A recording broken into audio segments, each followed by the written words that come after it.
MP DElEd वाले जितने भी स्टूडेंट्स का कल यानी कि 6 जून को पूर्व बाल्यावस्था परिचर्या एवं शिक्षा का पेपर होने जा रहा है। 6 जून का पूरा पेपर और उसका सॉल्यूशन मेरे द्वारा यहाँ पर बताया जा रहा है, जो आपको परीक्षा में दिया जाएगा और आपसे पूछा जाएगा।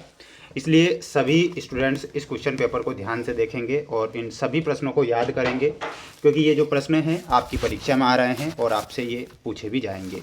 इसलिए आप एक भी क्वेश्चन मिस ना करें। जितने भी स्टूडेंट्स हमारे साथ नए जुड़े हुए हैं सभी को चैनल को सब्सक्राइब जरूर करना है। और शाम 6 बजे मैं आप सभी स्टूडेंट्स के लिए लाइव रहूँगा। लाइव क्लास चलेगी तो लाइव क्लास में भी आपको ज़रूर जुड़ना है, जिससे कि आपकी तैयारी मजबूत हो सके। यहाँ पर देख सकते हैं आपकी स्क्रीन के सामने वो सारे प्रश्न बताऊंगा जो आपकी परीक्षा में आएंगे। पहला प्रश्न देखिएगा। सबसे पहले आपको सही विकल्प वाले क्वेश्चन दिए जाएंगे 15 नंबर के। कितने नंबर का आएंगे? 15 नंबर का आएंगे, इसलिए 15 नंबर आप पक्के कर ही लीजिए। दिया गया है आपकी स्क्रीन के सामने ECCE कार्यक्रम की प्रमुख विशेषता है। तो ECCE कार्यक्रम की जो प्रमुख विशेषता रही है वो क्या रही है? बाल केंद्रित रही है, क्रिया आधारित रही है, खेलों द्वारा शिक्षा रही है। तो यहाँ पर आपको उपर्युक्त सभी जो दिया गया है वो सही आंसर के रूप में बताना है। ऑप्शन नंबर डी आप करेक्ट करेंगे। इसके बाद दूसरा प्रश्न आपकी परीक्षा में आएगा कि निम्नांकित में से सूक्ष्म पेशीय कौशल है। तो सूक्ष्म पेशीय कौशल क्या होगा? तो ब्लॉक बनाना जो होता है वो सूक्ष्म पेशीय कौशल होता है। तो यहाँ पर आपको लिखना है ब्लॉक बनाना। सभी स्टूडेंट्स वीडियो को लाइक कर चैनल को सब्सक्राइब जरूर करके रखें और इन प्रश्नों को पढ़ें, जिससे कि आप परीक्षा में अच्छे नंबर ला सकें। अगला है तीसरा, परियोजना विधि के प्रवर्तक हैं। तो परियोजना विधि के प्रवर्तक कौन है? तो WH किलेपैट्रिक। WH किलेपैट्रिक जो है परियोजना विधि के प्रवर्तक हैं। तो यहाँ पर आप ऑप्शन नंबर 2 करेक्ट करेंगे। अगला क्वेश्चन आएगा, ध्यान से देखिएगा। थॉर्नडाइक का अभ्यास का नियम संबंधित है। थॉर्नडाइक का अभ्यास नियम जो होता है वो किससे संबंधित होता है? तो ये सीखने से संबंधित होता है। ध्यान रखना है आपको, सीखने से। ठीक है, तो यहाँ पर आप ऑप्शन नंबर 3 जो दिया गया है वो करेक्ट करेंगे। अगला क्वेश्चन रहेगा आपकी स्क्रीन के सामने कि मूल्यांकन प्रक्रिया का प्रथम सोपान है। मूल्यांकन प्रक्रिया का जो प्रथम सोपान होता है इसमें लिखकर आना है शैक्षणिक उद्देश्यों का निर्धारण करना, जो कि मूल्यांकन प्रक्रिया का प्रथम सोपान होता है। इसमें आप ऑप्शन नंबर 3 ध्यान रखेंगे। सभी भैया बहन जो विद्यार्थी नए जुड़े हैं सभी वीडियो को लाइक जरूर करें और चैनल पर नए हैं तो सब्सक्राइब कर लेना है। ये आपका अगला प्रश्न रहेगा, इसे आप समझिएगा। दिए गए शब्दों में से हमें सही उत्तर चुनकर रिक्त स्थानों की पूर्ति करना है। जैसे कि यहाँ पर रूटिंग, ये सारी की सारी चीज़ें दी गई है। तो जैसे कि प्रश्न पहला है कि बाल सदन की स्थापना राष्ट्रीय बाल नीति वर्ष के अनुसार हुई है। तो ये 1974 यहाँ पर आंसर हो जाएगा। क्या हो जाएगा?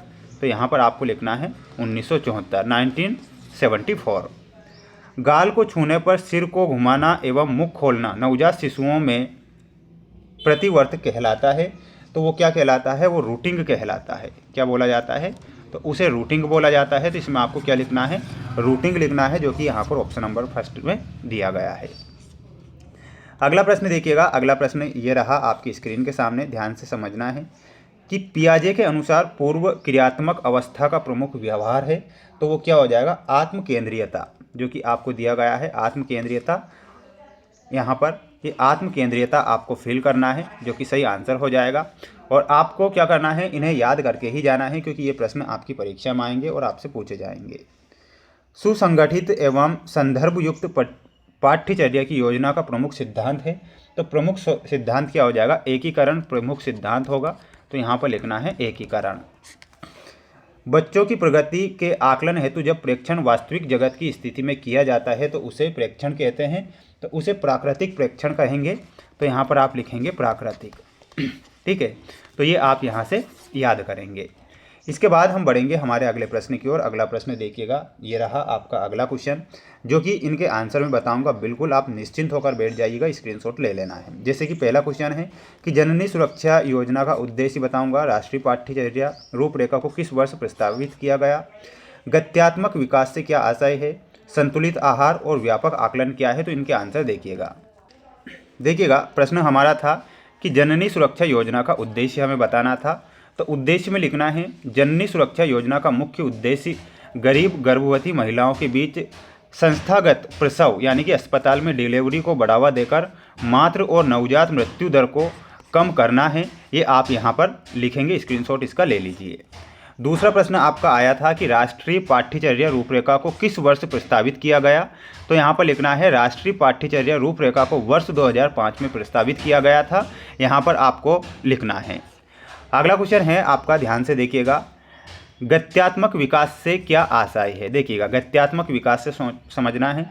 गत्यात्मक विकास का आशय शरीर की मांसपेशियों पर नियंत्रण करने की क्षमता के विकास से है, जिससे व्यक्ति चलने, दौड़ने और हाथों का कुशलतापूर्वक उपयोग करने जैसी शारीरिक क्रियाएं कर पाता है। तो ये आप यहाँ पर लिखेंगे, स्क्रीनशॉट तुरंत ले लेना है ना। अगला क्वेश्चन था हमारा कि संतुलित आहार किसे कहते हैं, तो लिखना है वह आहार जिसमें शरीर की आवश्यकता अनुसार सभी पोषक तत्व जैसे कार्बोहाइड्रेट, प्रोटीन, वसा, विटामिन और खनिज उचित मात्रा में मौजूद हो, संतुलित आहार कहलाता है। ये आप यहाँ से स्क्रीनशॉट लेंगे। व्यापक आकलन क्या है, तो व्यापक आकलन में लिखना है व्यापक आकलन से तात्पर्य छात्र के विकास के शैक्षिक और से शैक्षिक दोनों पक्षों जैसे ज्ञान, कौशल, व्यवहार और अभिरुचि के निरंतर और समग्र मूल्यांकन से है। ये आप यहाँ पर लिखेंगे, स्क्रीनशॉट तुरंत ले लीजिए। इसके बाद हम बढ़ेंगे हमारे अगले प्रश्न की ओर। अगला प्रश्न देखिएगा, ये रहा आपका अगला प्रश्न, चौथा, पांचवा, छठा। देखिएगा, समेकित बाल विकास सेवाओं के उद्देश्य, आंगनवाड़ी में बालकों हेतु प्रयुक्त किए जाने वाले कुछ खेल संबंधी उपकरणों के नाम और बाल सभा का महत्व। तो देखिएगा इनके आंसर। देखिएगा, प्रश्न हमारा था कि समेकित बाल विकास सेवाओं के 2 उद्देश्य बताना था। तो उद्देश्य है स्वास्थ्य और पोषण में सुधार, जिससे कि 0 से 6 वर्ष की आयु के बच्चों के पोषण और स्वास्थ्य की स्थिति में सुधार करना, ये पॉइंट लिखना है। दूसरा पॉइंट आपको लिखना है, ध्यान से देखिएगा, मृत्यु दर और कुपोषण में कमी, जैसे कि बच्चों की मृत्यु दर जैसे कि रुग्णता, बीमारी, कुपोषण और स्कूल बीच में छोड़ने की दर में कमी लाना। पांचवा क्वेश्चन था आपका, ध्यान से देखिएगा। पांचवा क्वेश्चन है कि आंगनवाड़ी में बालकों हेतु प्रयुक्त किए जाने वाले कुछ खेल संबंधी उपकरणों के नाम लिखना है। खिलौने जैसे कि ब्लॉक, छल्ले और गुड़िया, चित्र, कार्ड, चार्ट, पहचान और सीखने के लिए, शारीरिक खेल उपकरण, छोटी गेंदें और फिसल पट्टी और झूले। इसके बाद आपको लिखकर आना है सृजनात्मक सामग्री जैसे कि मिट्टी, स्लेट और रंगीन पेंसिलें। बाल सभा का महत्व बताना है। बाल सभा का महत्व यहाँ पर देखिएगा, आत्मविश्वास में वृद्धि या बच्चों को मंच पर बोलने और अपनी प्रतिभा प्रदर्शित करने का अवसर देकर उनके आत्मविश्वास को बढ़ाती है। कौशल विकास जैसे कि इसके माध्यम से बच्चों में नेतृत्व क्षमता, अनुशासन और सामाजिक जुड़ाव जैसे गुणों का विकास होता है। तो ये स्क्रीनशॉट आप यहाँ से ले लीजिए आप इतना। अभिव्यक्ति की स्वतंत्रता, बच्चे कला, कविता और कहानी के माध्यम से अपने विचारों को स्वतंत्र रूप से व्यक्त करना सीखते हैं। तो ये आप यहाँ पर आंसर लिखेंगे। तो ये कुछ महत्वपूर्ण और मोस्ट इम्पोर्टेंट क्वेश्चन थे जो कि मेरे द्वारा यहाँ पर बताए जा रहे हैं। इसके बाद जो क्वेश्चन बच रहे हैं इनके आंसर मैं आपको शाम 6 बजे लाइव क्लासों में बताऊँगा। तो लाइव क्लास में आप ज़रूर जुड़ें। चैनल पर जो बच्चे हमारे साथ नए जुड़े हैं सभी चैनल को सब्सक्राइब करके रखें और इनके आंसर अगर आपको चाहिए तो लाइव क्लासों में जुड़ जाना, जिससे कि आपकी हेल्प हो सके। सभी चैनल को सब्सक्राइब जरूर करें। जय हिंद।